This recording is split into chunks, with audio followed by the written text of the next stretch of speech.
Hey, you! Before you watch this, pause the video and subscribe to SemiPro right now. What's going on YouTube? Ryan back again for another video, and today we're ranting. We're ranting about the disrespect that has been bestowed upon Pascal Siakam and the Toronto Raptors. Whenever people pick the winners out of the East, the straightforward pick is the Milwaukee Bucks, and the sexy pick is the Boston Celtics. But why not the Raptors? Why are the Raptors not given the same respect as the Celtics in terms of the race for the Eastern Conference crown? The first argument you will hear why the Raptors can't win the East is that Pascal Siakam is not good enough to lead a team to the finals. But why not?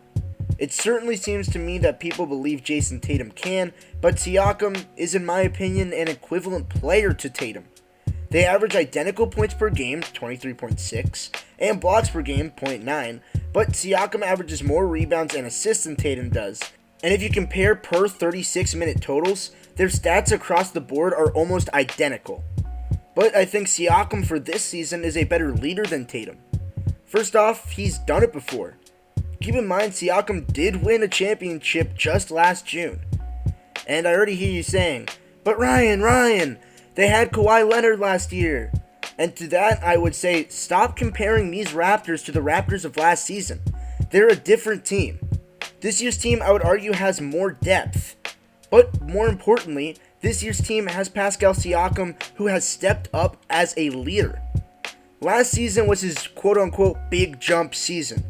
He won the most improved player for a reason, but because of that award, people seem to write him off as a player that can't improve even more yet again.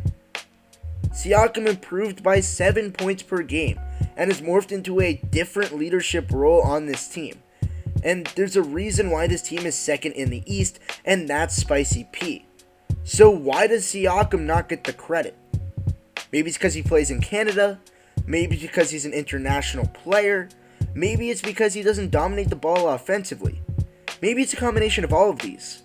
But the Raptors are poised for a playoff push, and Siakam is good enough to lead them there. He's a top 10 player in the NBA, and you might think that sounds outlandish. Does it? Because it's not.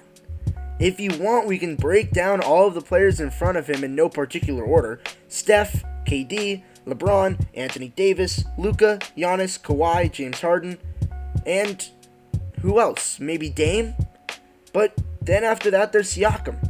An argument could be made for Tatum, but I just said that for this run, I value Siakam more than Tatum.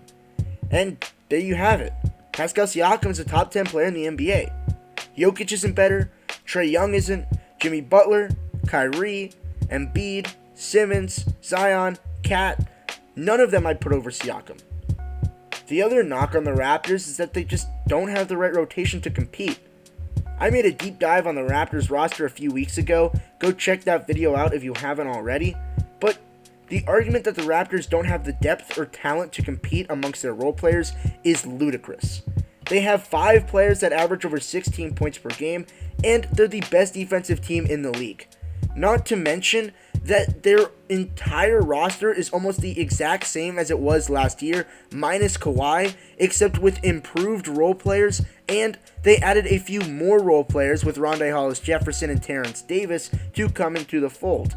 This team is better than it was last year outside of Kawhi. So why do they not get the recognition? There isn't a team in this league that the Raps can't match up with defensively, and there are very few that can match up with them offensively. They are legitimate contenders, Siakam is a legitimate star, and they both need to start being treated like it. Okay. Rant over, video over, and before you click off this, if you like this type of video, make sure to comment below, subscribe, and leave a like on this video. We really appreciate it.